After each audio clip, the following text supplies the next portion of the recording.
یہ پروگرام ہی نہ بناؤ کہ تمہاری لڑائی ہو، اور فرمایا پھر اگر ہو جائے نا تو پھر صبر کے ساتھ مقابلہ کرو، پھر ڈٹ کے مقابلہ کرو، اور پھر یاد رکھو کہ یہ جو جنت ہے یہ تلواروں کے سائے میں ہے، جنت تلواروں کے سائے میں تمہیں ملے گی۔ پھر ڈٹنا سیکھو۔ پہلے تو بات یہ کہ تم یہ ارادہ ہی نہ کرو لڑائی، اور اگر کبھی ہو جائے وہ لوگوں کو بتاؤ کہ ہیں ہم پرامن لوگ، پر دین کے لیے کھڑا ہونا ہو تو پھر ہم سے زیادہ کسی کو کھڑا بھی نہیں ہونا آتا، پھر ہم سے زیادہ کسی کے پاس طاقت بھی نہیں۔ حضرت مولا علی شیر خدا رضی اللہ تعالیٰ عنہ کے زمانے میں کفر کے ساتھ ایک جنگ ہو رہی تھی، تو کافروں نے نا جاسوس بھیجے کہ یار پتہ تو کرو مسلمانوں کی تیاری کس طرح کی ہے۔ تو جاسوس واپس جا کے کہنے لگا سمجھ کوئی نہیں آئی ان کی، وہ تو راہب قسم کے لوگ ہیں، صوفی قسم کے لوگ ہیں، وہ تو کٹے ہوئے دنیا سے، مسلوں پہ بیٹھ جاتے ہیں، رات کو تو لگتا ہے دنیا سے تعلق ہی کوئی نہیں، لیکن سویرے اٹھ کے میدان میں تلوار لے کے نکلتے ہیں تو لگتا ہے ان سے بڑا مجاہد ہی کوئی نہیں۔ یہ عجیب لوگ ہیں کہ رات کو مسلح پہ بیٹھیں تو لگتا ہے کٹ گئے دنیا، یہ صوفی لوگ ہیں، درویش ہیں۔ یہی مسلمان کی شان ہے، ہو ہلکا یاراں تو برے شم کی طرح نرم، رزم حق و باطل ہو تو فولاد ہے مومن، ادھر آ ستمگر ہنر آزمائے تو تیر آزما، ہم جگر آزمائے، ہم تجھے اپنا حوصلہ بتاتے ہیں کتنا، دیکھ ہمارے حوصلے سے ٹکرا کے دیکھ یہ کتنا طاقتور اور مضبوط ہے۔ تو عزیز بھائی، اگر زندگی میں آپ کو صبر کرنا آ گیا، میں بڑے دنوں سے یہ عنوانات بیان کر رہا ہوں، اور آج تو خصوصی طور پر رمضان شریف کے اس جمعے میں اپیل کرنا چاہتا ہوں آپ سے کہ کمزور باتیں کرنی چھوڑ دیں، مایوسی کے جملے اپنی زندگی سے نکال دیں۔ ہم مسلمان ہیں، آپ بیمار ہو گئے ہیں تو یہ بھی خدا کا فضل ہے، گناہ معاف ہوں گے۔ اگر اللہ تعالیٰ نے فقیر بنا دیا، غریبی آ گئی ہے تو یہ بھی فضل ہے، امیروں سے پہلے جنت میں جائیں گے۔ اگر اللہ تبارک و تعالیٰ نے کسی جگہ آپ کو مکان نہیں دیا اور دوسرے کو دے دیا ہے تو آپ وہ لوگ ہیں جو عظیم سنت ادا کر رہے ہیں سیدنا بلال حبشی کی۔ اگر کسی جگہ کوئی کمزوری آ گئی ہے، کوئی پیچھے رہ گئے ہیں تو یہ خدا کا فضل ہے۔ اللہ تعالیٰ نے چاہا ہمارے لیے جو فیصلہ تو ہم اس پہ راضی ہیں، لیکن اپنی زندگی میں اور شکوے اتنے بڑھا لیے، ہم نے اتنے بڑھا لیے کہ لوگوں سے شکوے کرتے کرتے رب رسول سے بھی شروع کر دیے۔ غلام بھی کبھی شکوہ کرتا ہے، آقا کا بھی شکوہ ہوتا ہے، بندہ بھی کبھی شکوہ کرتا ہے، رب کا بھی شکوہ ہوتا ہے، یہ بھی کبھی ہوتا ہے۔ آپ نہ مانے پر یہ شکوہ ہے کہ میں بڑے ڈاکٹروں کے پاس گیا ہوں آرام نہیں آیا، نہ مانے پر یہ شکوہ ہے میں نے کبھی کسی کو ستایا تو نہیں پر میرے حالات نہیں ٹھیک ہوتے۔ آپ نہ مانے پر یہ شکوہ ہے کہ فلانے کے پاس دولت زیادہ ہے، اس نے پتہ نہیں وہ آگے نکل گیا اور میں پیچھے رہ گیا، نہ مانے پر یہ شکوہ ہے۔ کس سے کر رہے ہو؟ رب رسول سے؟ او آس بولے تے دی مہربانی اساں تے لاڈ ہی لڑاونے نے۔ کس سے شکوہ کر رہے ہو؟ خدا کے بندو، غلام غلامی کرتے ہیں، شکوے کرتے ہیں کوئی؟ حضرت ام سلمہ رضی اللہ تعالیٰ عنہ، شوہر کا نام ہے ابو سلمہ، بیٹے کا نام ہے سلمہ، کہتی ہیں میں، میرا شوہر، میرا بیٹا، تینوں، چھوٹا بیٹا میرا، ہم نکلے مکہ مکرمہ سے مدینہ طیبہ جانے کے لیے۔ ایک کی بیٹا ہے، خاندان جمع ہے، شوہر کی گود میں بیٹا، اونٹ کے پیچھے میں۔ فرماتی ہیں مدینے کی سرحد آ گئی تو میرے میکے والے آ گئے، کہنے لگے ابو سلمہ نہیں لے جانے دیں گے مدینے اپنی بیٹی کو۔ میں نے کہا میں مسلمان ہوں، میں تو اپنے شوہر کے ساتھ مدینے جاؤں گی۔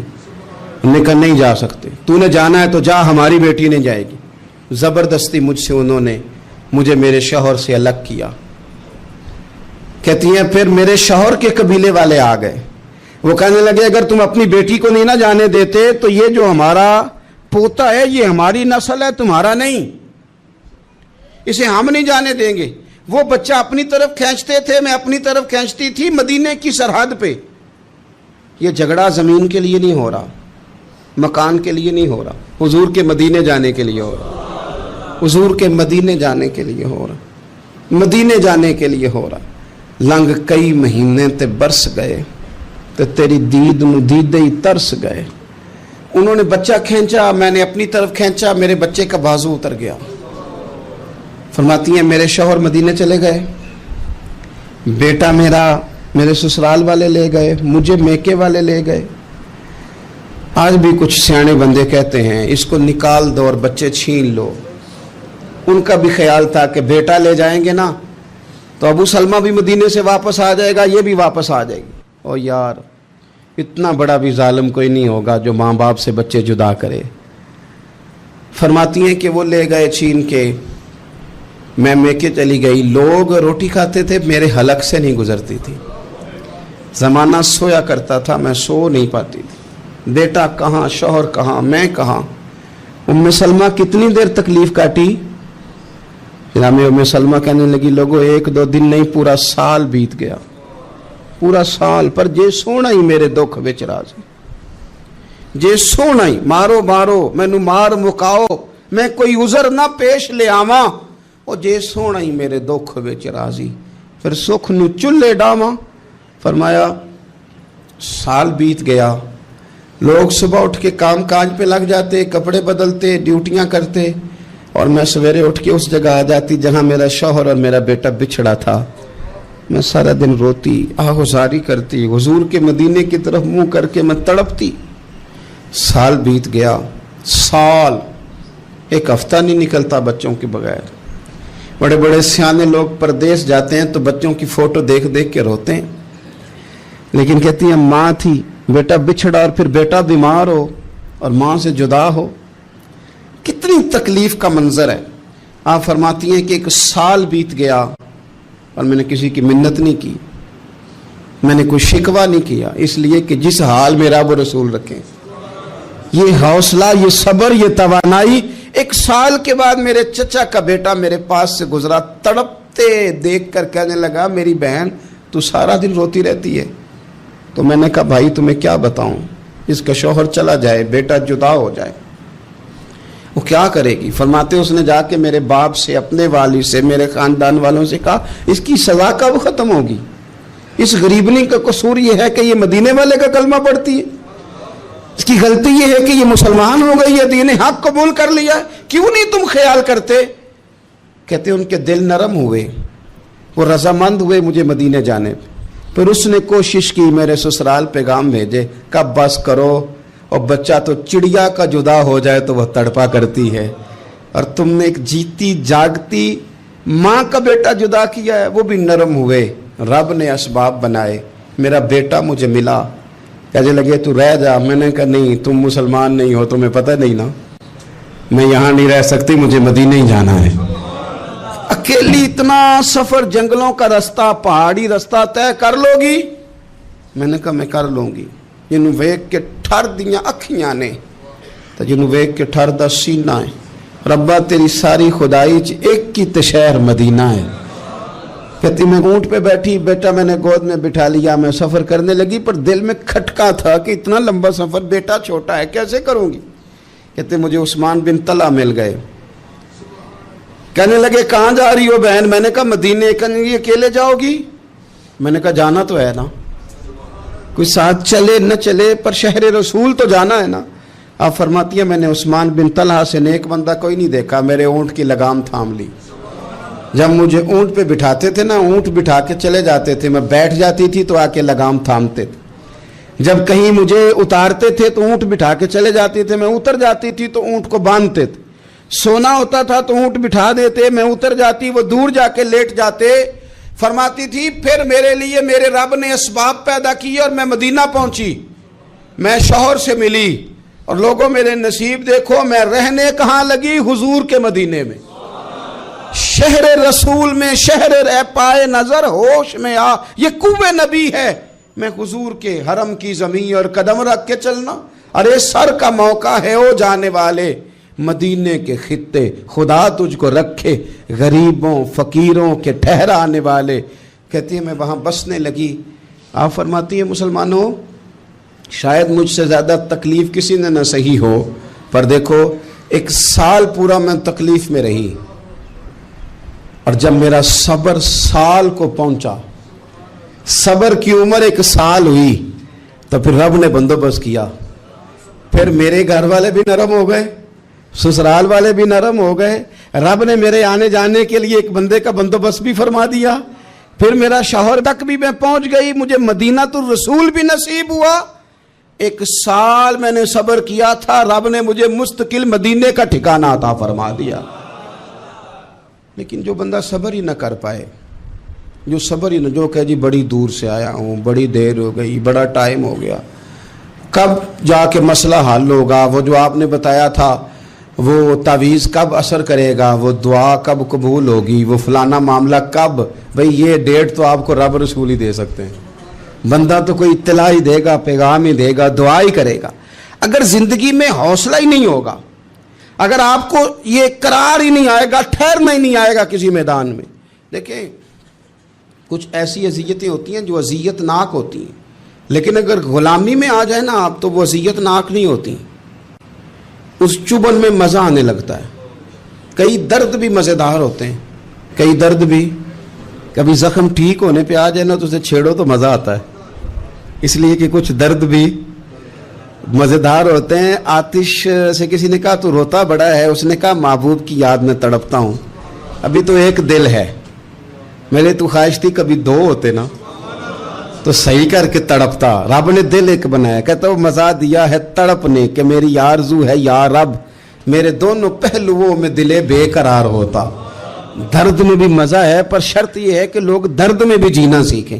ہم نہ آرام میں جینا چاہتے ہیں, پنکھے کے نیچے جینا چاہتے ہیں. کاش کہ ہمیں صحرا میں بھی نیند کا مزہ لینے کا طریقہ آئے, پھر زندگی کے سارے راستے آسان ہیں, پھر اقرار بھی مشکل نہیں. لیکن چونکہ حوصلہ نہیں, صبر نہیں, وہ والا قرار نہیں جو ایک مسلمان سے رب رسول کا مطالبہ ہے. حدیبیہ کے موقع پہ نا نبی پاک صلی اللہ علیہ وسلم نے جو شرطیں کافروں کے ساتھ طے کی تھی نا, حضور نے نور بصیرت سے کی تھی نا, تو انہی شرطوں نے پھر فتح کے باب کھول دیے.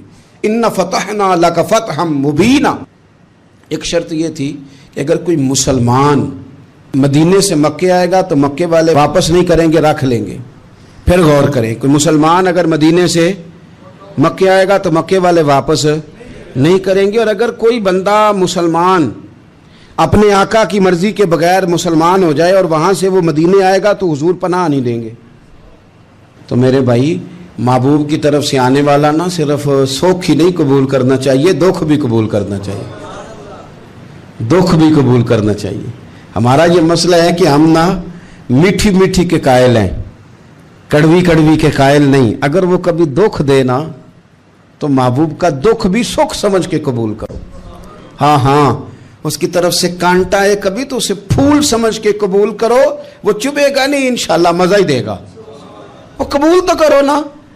تو اب حضرت ابو بصیر رضی اللہ تعالیٰ عنہ ایک صحابی تھے, ایک تو حضرت ابو جندل رضی اللہ تعالیٰ عنہ تھے نا, تو وہ تو حدیبیہ میں آ گئے.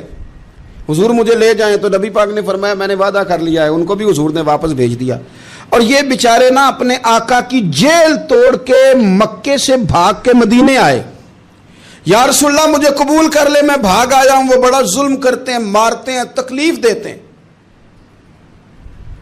وہ آئے تو ادھر سے نا اس کے مالک نے 1-2 بندے بھی بھیج دیے رکا دے کے کہ یا رسول اللہ آپ کا تو وعدہ تھا کہ آپ بندہ رکھیں گے نہیں. یہ آئے اور رکا بھی آ گیا. اب ذرا منظر کو سمجھے. ہمارا تو یہ مسئلہ ہے کہ کہتے ہیں کہ میری 99 باتیں مانی ہیں, ایک نہیں مانی, لہذا میرا تعلق ہی کوئی نہیں. لیکن یہاں کیا کیفیت ہے, بندہ رو رہا ہے, تڑپ رہا ہے, حضور میں مار سے بچتا ہوا آیا ہوں, جیل توڑ کے آیا ہوں, مجھے قبول کر لیں. ادھر رکا آ گیا کہ آپ کا وعدہ تھا رکھیں گے نہیں. اب یہ کتنا مشکل مسئلہ ہے, لیکن رسول پاک علیہ الصلاۃ والسلام نے فرمایا ابو بصیر میں نے وعدہ کیا یار تجھے واپس جانا پڑے گا. ہوئے ہوئے ہوئے. لوگ تو کہتے ہیں نا کہ وہ پیر صاحب نے کہا تھا تو میرا کام نہیں ہوا, لہذا میری بیعت ہی گئی, چھٹی ہو گئی. ماحول ہی بڑا عجیب ہے. حضور نے فرمایا واپس جا, لیکن جے کر یار دے نام دا ملے مینا, پھر انہوں چولی پا لئیے مینے نو پنجے سٹیے نا. جے کر یار دے نام دا, سامنے والے نے تانا سمجھ کے دیا تھا پر یار کے نام کا تھا نا, اس نے کہا لا صحیح سونے کے نام کا ہے نا, تانا ہوا تو کیا ہوا. جے کر یار دے نام دا ملے مینا, انہوں چولی پا لئیے پنجے سٹیے نا. تے جے کر یار دے نام دی ملے سولی, پھر جھوٹا جھوٹ لئیے تے پیچھے ہٹیے نا. جھوٹا جھوٹ لئیے, اب لکھنے والے کا بھی اپنا انداز ہے نا، کہتے ہیں یہ بھی میرے لیے جھولا ہی ہے، یہ بھی آرام کی جگہ ہی ہے، جھوٹا جھوٹ لئیے تے پیچھا ہٹیے نا۔ حضرت ابو بصیر رضی اللہ تعالیٰ عنہ سے حضور نے فرمایا واپس جانا ہے، کہ سونے ٹھیک ہے، کوئی شکوہ نہیں، کوئی گلہ نہیں، یہ بھی میرے محبوب کا حکم ہی ہے۔ اور کیا بات ہے، میرے نبی وعدوں کے پکے ہیں، کیا بات ہے، حضور نے جو کہا کر کے دکھایا۔ کہتے ہیں میں واپس جا رہا تھا، ایک دو بندے ساتھ تھے، جب مدینے کی حد گزر گئی نا، حضور نے تو کہا تھا نا مدینے میں پناہ نہیں دینی، تو میں نے اس سے کہا یار تلوار بڑی سونی ہے، ذرا دکھانا۔ اس نے دکھائی تو ایک کی میں نے گردن کاٹ دی، دوسرا ویسے ہی بھاگ گیا، اور بھاگ کے حضور کے پاس آیا، جی اس نے تو مار دیا۔ تو سرکار فرمانے لگے میں نے تو وعدہ پورا کیا تھا نا، تم سے نہیں سنبھالا گیا تو معاملہ تمہارا ہے۔ اب حضرت ابو بصیر رضی اللہ تعالیٰ عنہ واپس آئے، عرض کی حضور اب میرے لیے کیا حکم ہے؟ حضور نے فرمایا میاں حکم وہی ہے، مدینے میں ہم نہیں رکھ سکتے، تم مدینے میں صحابہ تھے نا، حضور کی باتوں سے خوشبو لیتے تھے، مدینے میں نہیں رکھ سکتے۔ حضرت ابو بصیر کہتے ہیں میں مدینے کی سرحد سے نکل گیا، اس جگہ چلا گیا جو نہ مکے کی ریاست میں تھا نہ مدینے کی، ایک مقام ایس تھا جہاں میٹھے پانی کے کنویں تھے، وہاں رہنے لگا۔ حضرت ابو جندل کو پتہ چلا کہ ایک نیا ٹھکانہ بن گیا، وہ بھی جیل توڑ کے آ گئے، 70 بندے آ گئے، وہاں سے قافلے گزرتے تھے کافروں کے، یہ بھی مسلمانوں کو تنگ کرتے تھے، اگر مکے سے کوئی قافلہ گزرتا تھا تو ہم نے بھی ان کو پکڑا، کافر کا مال مال غنیمت اسباب بن گیا۔ اور وہ جب قافلہ لے کے آتے تھے تو ڈرے ہوتے تھے، اور ان کو تو ستایا تھا نا، کہتے ہمیں ستایا بڑا تھا، ہم تو انقلابی بن گئے تھے، ہم تو رکھ لیتے نا، بڑی منت کرتے، بڑی جان مشکل سے چھڑاتے، 70 بندے ہو گئے، پھر 300 ہو گئے۔ تب وہ بشیر کہتے ہیں دنیا مدینے جاتی تھی لیکن ہم تڑپتے تھے، ہم تڑپتے تھے، روت لنگ گئی ہے پھر باہر آ دی، تے چٹھیاں مدینے آئیاں نہیں، ہم تڑپتے تھے کہ یار کوئی موقع ملے، روز رات کو روتے تڑپتے۔ 300 انقلابیوں کا جتھا صبر سے بیٹھا ہے مدینے کی سرحد پہ، اندر آنے کی اجازت نہیں، پر غلامی میں روز اضافہ ہو رہا۔ صبر دیکھو، غلامی میں روز اضافہ ہوتا ہے۔ تنگ آ گئے کافر، پہلے بڑی ڈینگیں مارتے تھے کہ دیکھو ہم نے کیسی شرط منوائی ہے، کیسی شرط منوائی ہے کہ ان کا بندہ آئے گا تو ہم واپس نہیں کریں گے، ہمارا جائے گا تو انہیں کرنا پڑے گا۔ پھر اتنے تنگ آئے کہ خود آ کے کہنے لگے حضور مہربانی کریں، یہ شرط تو ختم کریں نا، اور ان 300 کو تو مدینے بلائیں، مہربانی فرمائیں۔ حضور بڑے خوش ہوئے، آج غلاموں کے نام پیغام لکھا، غلاموں کے نام پیغام لکھا، چٹھی لکھی حضور نے۔ چٹھی کس چیز کی لکھی؟ آ جاؤ یار مدینے آ جاؤ، چٹھی آئی مدینے آنے کے لیے، حضرت ابو بصیر کے نام چٹھی گئی، آ جا یار مدینے، آ جا تیرے نام پیغام سب لائی ہے سرکار نبی سے، اور آیا ہے بلاوا مجھے دربار نبی سے۔ پیغام آیا۔ حضرت ابو بصیر اتنے بیمار تھے کہ نزع کا عالم تھا، لیکن اس عالم میں بھی انتظار تھا۔ اس آخری ویلے اکھیاں میریاں رات تکنائے تیرا تے سجنا کچھ بھی نہیں جانا، یہ پا جاویں ایک پھیرا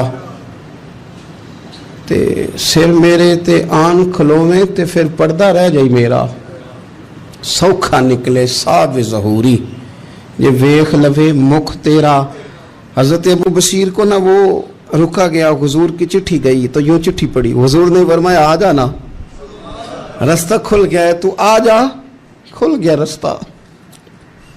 دعا فرماؤ مدینے کے رستے کھل جائیں، کرو نا یار دعا مدینے کے رستے کھل جائیں۔ کچھ ایسے ہیں جنہوں نے سارے دکھ سنانے ہی مدینے جا کے ہوتے، کچھ لوگ ایسے ہیں جن کے دل اور کلیجے پھٹنے کو آ گئے، دعا کرو رستے کھل جائیں۔ حضور نے فرمایا آ جا تیرا راہ کھل گیا۔ حضرت ابو جندل کہتے ہیں میں سرانے کھڑا تھا، حضرت ابو بصیر کے خط پڑھا، مسکرائے، اشارے سے کہنے لگے کہ دیکھ میرے نبی کا خط ہے، حضور کی چٹھی میرے نام آئی ہے، پڑھنا۔ میں نے بھی پڑھی، پہلے روئے، پھر کلمہ پڑھا، پھر میرا ہاتھ تھاما، روح ہی پرواز کر گئی ہمیشہ کے لیے، ہمیشہ کے لیے۔ وہ ظاہری جسم کے ساتھ تو مدینے نہ پہنچے، پر قبر میں گئے تو مدینے والے کی زیارت نصیب ہو، قبر میں حضور کی زیارت نصیب ہو گئی، قبر میں۔ حضرت ابو جندل کہتا ہے میں نے جنازہ پڑھا، اور اسی مقام پہ جہاں انہوں نے انتظار کیا تھا نا،